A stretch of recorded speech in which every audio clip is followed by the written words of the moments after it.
श्री गोविंद भक्ति चैनल को देखने के लिए परम पूज्य श्री महाराज जी के YouTube चैनल को सब्सक्राइब करें तथा पूज्य महाराज श्री जी की कथाओं को सर्वप्रथम देखने के लिए बेल आइकन दबाना ना भूलें। प्रकट हो गए और इंद्र ने अपना मृदंग बजाया।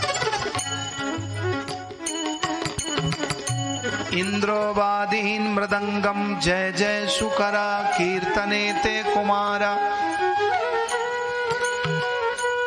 यत्राग्रे भाववक्ता सरसर चनया व्यासपुत्रो बभूव।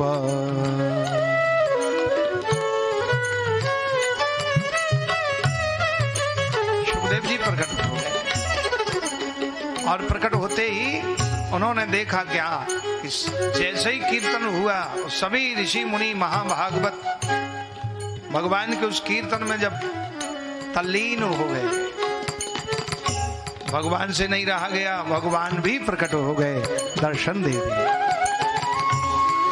बोलिए गोविंद भगवान की जय।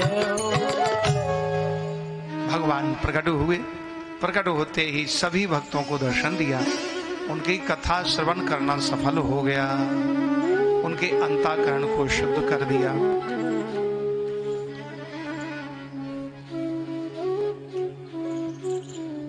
अंत में शौनकादि ऋषि ने, सनक जी महाराज कह रहे हैं, हे ऋषियों, हे नारद जी, यह संसार असार है, बिना भगवान की शरणागति के असार है, बाकी तो सार ही सार है।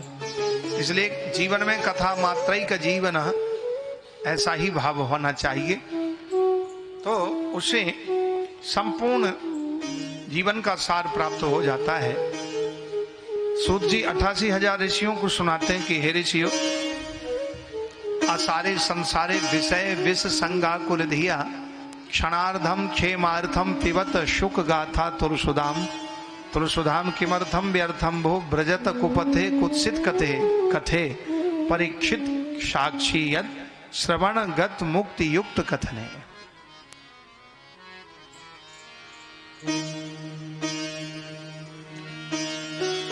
यह संसार असार है, लेकिन जीवन सार्थक वही है।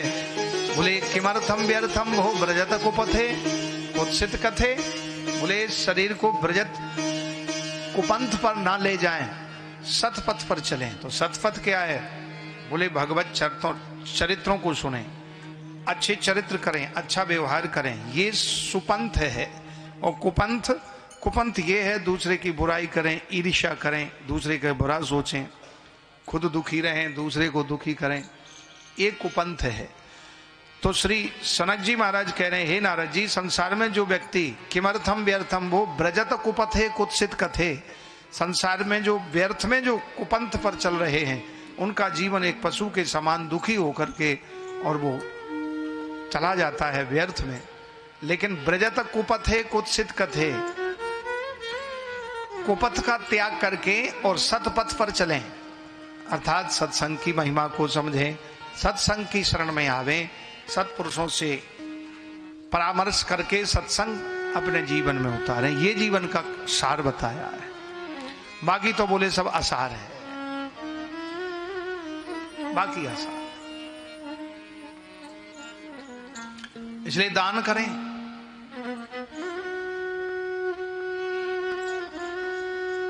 देवता दानव मानव तीनों को भगवान ब्रह्मा जी ने उपदेश दिया। प्रेम से बोलो जय श्री कृष्ण। जय श्री कृष्ण। मानव जीवन की सार्थकता कैसे हो,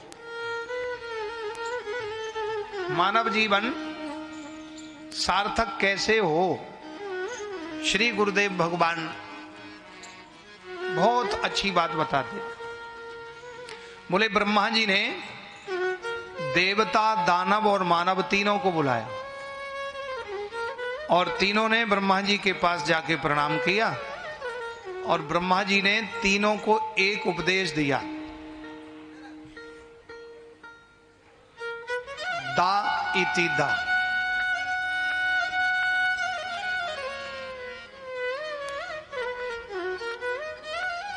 श्री गुरुदेव भगवान ने बताया था ये, बोले एक ही अक्षर का उपदेश प्रदान किया। तो ब्रह्मा जी ने दा अक्षर का उपदेश दिया कि देखो मानव जीवन की सार्थकता किसमें है, देवताओं की सार्थकता किसमें है और दैत्यों की सार्थकता किसमें।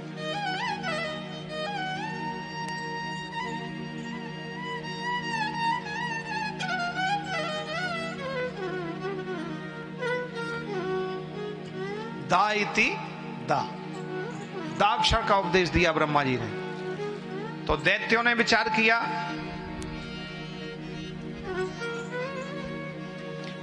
कि दा का उपयोग क्या है, तो बोले दा का मतलब है दया। हम दैत्य लोग हमेशा क्रूर प्रवृत्ति में रहते हैं, हमेशा दूसरे को मारना, लूटना, पीटना, फिर भी हम सब बड़े अधर्म पर चलते हैं।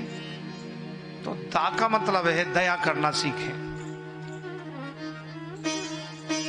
दा का मतलब दया। ये दैत्यों ने विचार कर लिया।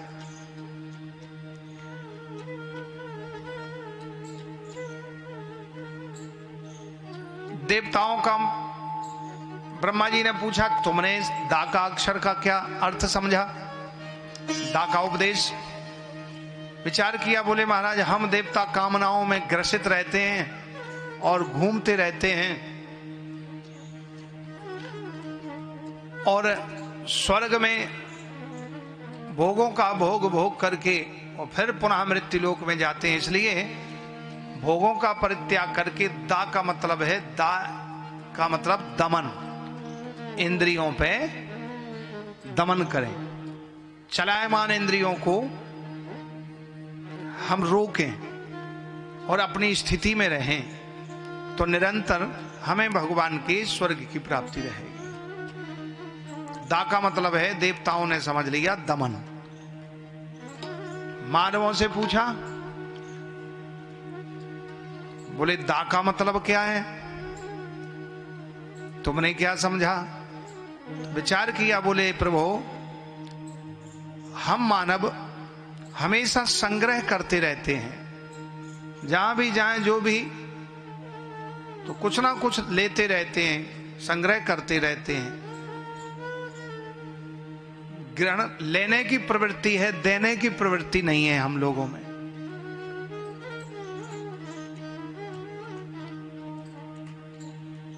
इंसान अपने व्यवस्था रखेगा तो को 7 पीढ़ी के तक का व्यवस्था बनाएगा कि हम ये करेंगे वो करेंगे। दुनिया भर का सामान धर के बैठ जाएगा, चाहे वो सड़ जाए, गल जाए, किसी के काम नहीं आया, वो खराब हो गया। कभी पक्षी, चिड़िया, कागला कभी कोठार नहीं बनाते हैं कि हम अपना अनाज रख लें बरसात में खाने के लिए। या कभी आपने चिड़िया को देखा हो या कोयल को या मोर को कि वो अपना सूटकेस में कपड़े जमा के रख रहा है।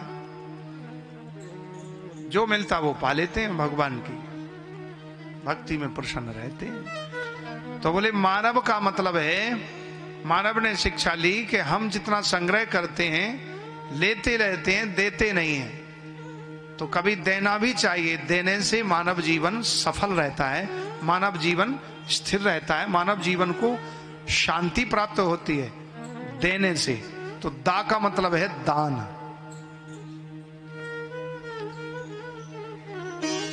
आप लेते जाएं, रखते जाएं, तो रखते रखते जोड़ते जाएं, जोड़ते जोड़ते उसमें अशांति पैदा हो जाएगी, दुख पैदा हो जाएगा और अहंकार आ जाएगा, गंदगी उत्पन्न हो जाएगी, दुर्गंध आने लगेगी। इसलिए दुर्गंध से बचने के लिए दा का मतलब दान। दान देने, त्याग में ही शांति है। भगवान श्री कृष्ण अर्जुन को कहते हैं, श्रीमद् भगवद गीता के 12वें अध्याय का 12वां श्लोक भक्ति योग में, श्रेयो ही ज्ञानम अभ्यासः ज्ञानात् ध्यानम विशिष्यते ध्यानात् कर्म फल त्यागस् त्यागात् शांतिरनंतरम। भगवान कह रहे हैं हे अर्जुन, श्रेयो ही ज्ञानम अभ्यासः, सबसे श्रेष्ठ है भगवत जन्य ज्ञान, भगवत प्राप्ति का ज्ञान जिसको हो जाए वो श्रेष्ठ है। और बोले उस ज्ञान से श्रेष्ठ है मेरा ध्यान, भगवान का ध्यान, भगवान का ध्यान श्रेष्ठ है। और उस ध्यान से श्रेष्ठ क्या है? बोले ध्यानात् कर्म फल त्यागस, ध्यानात् कर्म फल त्यागस, बोले उस ध्यान, मेरा ध्यान करने से श्रेष्ठ है शुभ पुण्य कर्म फलों का त्याग करना। जैसे आपने दान किया, भक्ति की, पुण्य किया, बहुत किसी का मकान बना दिया, किसी का मंदिर बना दिया आपने, तो आप उस मंदिर के बनाने के बाद जो आपको श्रेय मिल रहा है, भाई तुमने बहुत अच्छा काम किया, बोले नहीं नहीं ये मैंने नहीं किया, मैं तो भगवान कृष्ण को समर्पित किया है, कृष्ण का ही था। तो कर्म फल का त्याग, शुभ कर्म फल का त्याग उससे भी श्रेष्ठ, बोले मेरे ध्यान करने से भी श्रेष्ठ है। यही आदमी धोखा खा जाता है, इतनी मेहनत से वो कमाता है और देता है, और दे करके फिर लंबी लिस्ट लिखवाता है, लंबी लिस्ट लिखवाता है, और फिर अपना आप ही कह देता है मैंने ये बनवाया, मैंने ये किया था। तो जो पुण्य किया बोले वो सब खत्म। तो बोले उस कर्म का त्याग, उसमें शांति। तो बोले उससे क्या होगा? बोले त्यागात् शांतिरनंतरम, त्याग करने से शांति की प्राप्ति होती है। आप अपने शरीर के ऊपर ही घटा लीजिए,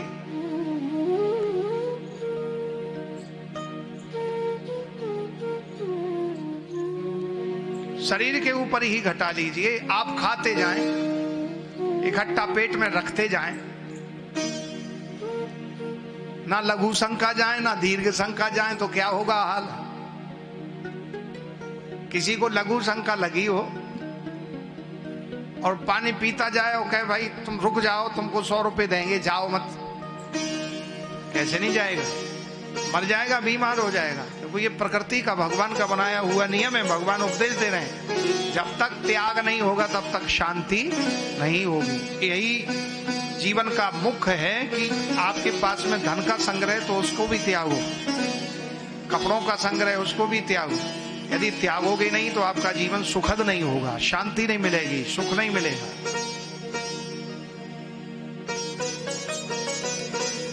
त्यागात् शांतिरनंतरम।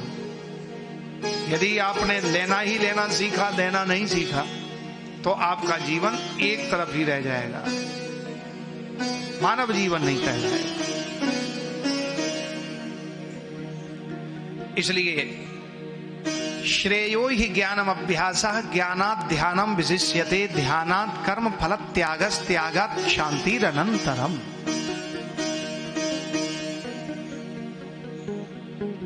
इसलिए जो बटोरा जाए उसे विषाद कहते हैं, और जो बांटा जाए उसे प्रसाद कहते हैं। इसलिए दा का मतलब है दान। ब्रह्मा जी ने एक अक्षर का उपदेश दिया देवता दानव मानव के लिए, लेकिन व्यक्ति समझता नहीं। लेकिन जो समझ जाता है वो उस पर चलता है, करता है।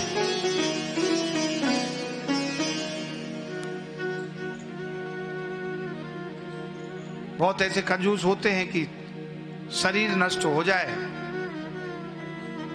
दाम ना जाए, चाहे चाम चली जाए,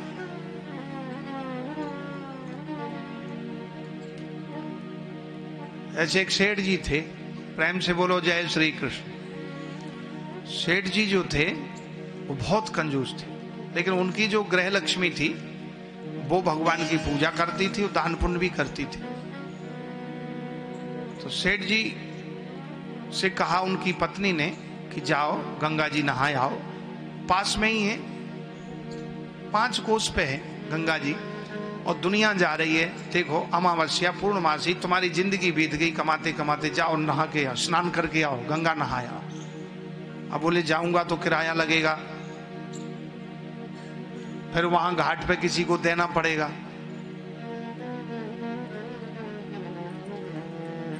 एक साल से कह रही थी, लेकिन वो कहीं जाते ही नहीं थे, कहीं नहीं जाना। बोले हमारे तो दिल में ही गंगा है।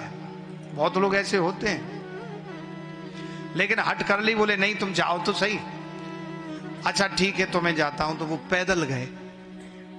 बोले वाहन से जाएंगे तो खर्च लगेगा, पैदल गए वो। अब पैदल जा करके गंगा जी के घाट पर पहुंचे। कहां? जहां पर सब आम आदमी नहाते, सज्जन नहाते, सब घाट पे नहीं गए। क्यों? बोले वहां पंडा मिल जाएगा, पंडा जी मिल जाएंगे तो वहां पर उनको सब पैसा देना पड़ेगा। तो बोले ऐसी जगह चलो जहां कोई नहीं हो, सुनसान हो और कोई मिले ना, चुपचाप गंगा जी में नहा के और पैदल चले जाएंगे। 5 कोस पैदल गए। एक कोस में 4 किलोमीटर होता है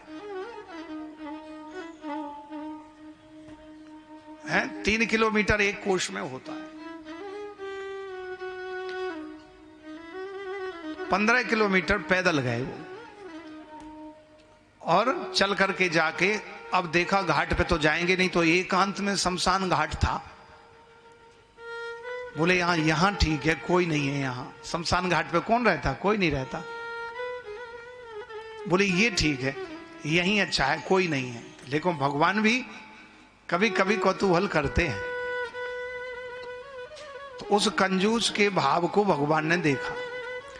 तो जैसे चारों तरफ उसने अपनी नजर घुमाई तो देखा वहां कोई नहीं है। बोले यहीं ठीक है। सो भगवान गए वहां, पन्नी वन्नी पड़ी थी, पानी भी ठीक नहीं, जल नहीं था, कुछ गंदगी सी थी जैसे पड़ी रहती ना, पन्नी वन्नी, कचरा कूड़ा, और थोड़ा कम पानी होता है। तो वो उसी कूड़े में से जाके अंदर और शमशान घाट पे गंगा जी में कचरा कूड़ा को हाथ से करके वो गोता लगाया। बोले अच्छा हुआ कोई नहीं मिला। तो 2 4 5 गोते लगाए और वापस आए। और जैसे ही लौट के आए तो भगवान पंडा बन के आ गए, त्रिपुंड लगा के, बढ़िया गमछा डाल के, और भगवान पंडा बन के आ गए। और जैसे ही भगवान आए पंडा बन करके तो देखा हर हर गंगे, गंगा माई की जय। सो सेठ जी बोले कि पता नहीं ये कहां से आ गया। सो सेठ जी ने अनसुनी कर दी, अनसुनी कर दी और देखा ही नहीं पंडा जी की तरफ। बोलो वृंदावन बिहारी लाल की जय। जय जय श्री राधे।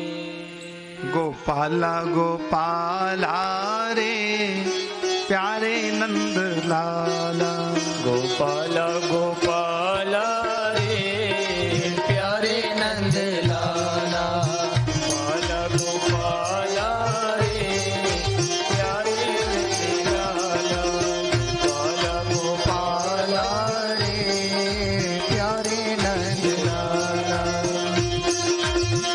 प्यारे नंद लाला दुलारे नंद लाला, गोपाला गोपाला रे प्यारे नंद लाला, गोपाला गोपाला रे प्यारे नंद लाला। पंडा जी जो है वहीं बैठे थे, चंदन लिए प्लेट में, और चंदन लेके बोले आओ भगत जी आओ। बोले महाराज हम सब पूजा जानते हैं। बोले नहीं आप आओ तो सही। आए तो पंडा जी ने तिलक लगाया, चंदन लगाया। बोले संकल्प करो। बोले संकल्प किस बात का? बोले आप गंगा जी नहाने आए, और गंगा जो पहली बार नहाता है तो वो जो है संकल्प करता, और यहाँ जो गंगा जी के तट पर संकल्प करे दान पुण्य का, तो जा ऊपर जाके भगवान उसको स्वीकार करते हैं, इसलिए कुछ तो तुमको दान करना। अरे बोले हम कोई दान वान कुछ नहीं करते। बोले नहीं आपको तो करना पड़ेगा। बोले नहीं हम कुछ नहीं करेंगे। जाने लगे। अच्छा चलो ठीक है तुम जो भी कहो दान करो। बोले हमारे पास कुछ पैसा ही नहीं, देखो कुछ भी नहीं। वो लाया नहीं था साथ में कुछ भी, जानता था कि दूंगा ही नहीं किसी को। पैदल जा रहा हूं, नहाना भी फ्री का, चलना भी फ्री का,